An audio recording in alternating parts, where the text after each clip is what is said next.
رحمۃ اللہ علیہ اپنے خامد سے فرماتی رات کو غسل کر کے کپڑے پہن کے خوشبو لگا کہ آپ کو میری ضرورت ہے. اگر وہ کہتے نہیں تو پھر کہتی مجھے اجازت ہے میں اپنے اللہ سے بات کر لوں؟ کہنے کہ ہاں اجازت ہے. پھر ساری رات سجدے میں گزر جاتی تھی اور نفلوں میں گزر جاتی تھی اور رونے دھونے میں گزر جاتی تھی. جوانی میں فوت ہو گئی 40 سال کی عمر میں. جب ان کا انتقال ہوا تو ایک خادمہ ساتھ تھی, اس سے فرمانے لگی دیکھو میں جب مر جاؤں نا تو مجھے راتوں رات دفن کرنا ہے اور جس کرتے میں تہجد پڑھتی تھی وہ مجھے کفن دینا ہے اور کسی کو بتانا نہیں. تو اگلے دن وہ خواب میں ملی اسی خادمہ کو. ان کا ماں جی آپ کے ساتھ کیا ہوا؟ کہا منکر نکیر آئے تھے قبر میں, مجھ سے کہنے لگے من رب کی, تیرا رب کون ہے؟ تو میں نے کہا سبحان اللہ, 40 سال جسے نہ بھولا سکی 4 رات زمین کے اندر آ کے اسے بھول جاؤں گی. تو منکر نکیر کہنے لگے چلو اس کا حساب کیا لینا. تو انہوں نے بڑی خوبصورت پوشاک پہنی ہوئی تھی. کہا آپ کا تو کفن وہ تہجد والا کرتا تھا, یہ سبز ریشم کہاں سے آ گیا؟ کہ یہ سبز ریشم مجھے اللہ نے پہنایا ہے اور تہجد کا کرتا لپیٹ کے رکھ دیا گیا ہے. قیامت کا دن میرے اعمال کے اندر اس سے بھی تولا جائے گا, میرا وہ کرتا بھی تولا جائے گا جس میں وہ تہجد پڑھا کرتی تھی. تو اگر ہم تہجد نہیں پڑھتے کم از کم فرض نماز تو ہو جائے. میرے عزیزوں بڑے درد سے کہتا ہوں ہمارے 10% سے زیادہ نمازی نہیں ہے, 90% مسلمان نماز چھوڑ چکے. جب آدمی سجدے میں سر رکھتا ہے تو اللہ کی قسم تحت الثری تک زمین ٹھنڈی ہو جاتی اور زمین کے دوسرے ٹکڑوں پر فخر کرتے کہ دیکھو میرے اوپر سبحان ربی اعلیٰ اعلیٰ کے نغمے گائے گئے ہیں اور میرے اوپر اللہ کو یاد کرنے والے کا ماتھا آ کے ٹکا ہے. میں آپ سب بچوں کی, آپ کے اساتذہ کی محنت کرتا ہوں کہ آپ کا پیشہ بڑا عالیشان پیشہ ہے. آپ تاجر نہ بنو, ڈاکٹر بنو. آپ بچوں سے بچیوں سے بھی کہتا ہوں اگر اللہ کل کو تمہاری چلا دے میڈیکل تو تاجر نہ بننا, ڈاکٹر بننا. مسیحا بننا, ظالم نہ بننا, پتھر دل نہ بننا کہ آنے والے کی ہائے تمہیں رولانے کی بجائے مزید پیسے بنانے کے لیے کھڑا کر دے.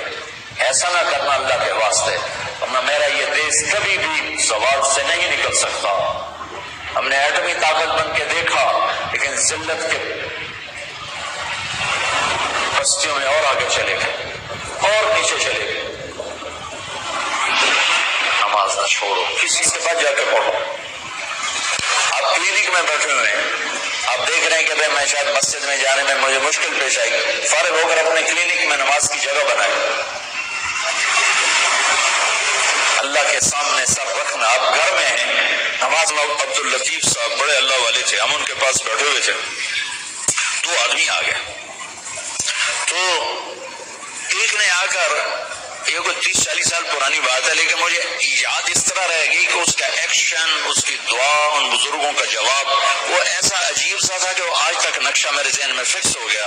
ان کی داڑھی تھی چھوٹی, سر پہ ٹوپی تھی خاکی رنگ کی اور بڑا چشمہ تھا, یوں ایسے کر کے چوڑا چشمہ تھا.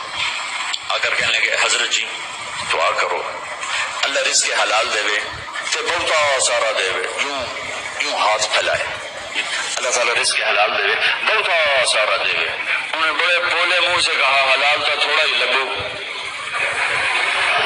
وہ ایسے انہوں نے بے ساختہ حلال تو تھوڑا ہی لگو, وہ میرے اندر راسخ ہو گئی یہ بات. ڈاکٹر ہو, تاجر ہو, وکیل ہو, انجینئر ہو, زمیندار ہو, کاشتکار ہو, صنعتکار ہو, حلال حرام کے مقابلے میں تھوڑا رہے گا اور شیطان دکھاتا رہے گا دیکھو دیکھو دیکھو بڑی زبردست ہے. نہیں, روکنا ہے روکنا ہے روکنا ہے روکنا ہے کہ ایک دن اللہ کے سامنے بھی کھڑے ہونا ہے. اگر یہ مریض کل کو قیامت کے دن زاہد کا گریبان پکڑ کے کھڑے ہو گیا, یا اللہ میری تو 5 روپے کی دوائی سے بھی کام چل سکتا تھا, اس نے 100 روپے کی گولی لے کر دی, تو پوچھ اس سے تو کیا جواب دو گے اس نے؟ اگرچہ یہ ایسا نہیں کرتا مجھے پتا ہے, اس لیے میں نے اس کا نام لیا ہے, تو کیا جواب دے گا وہ؟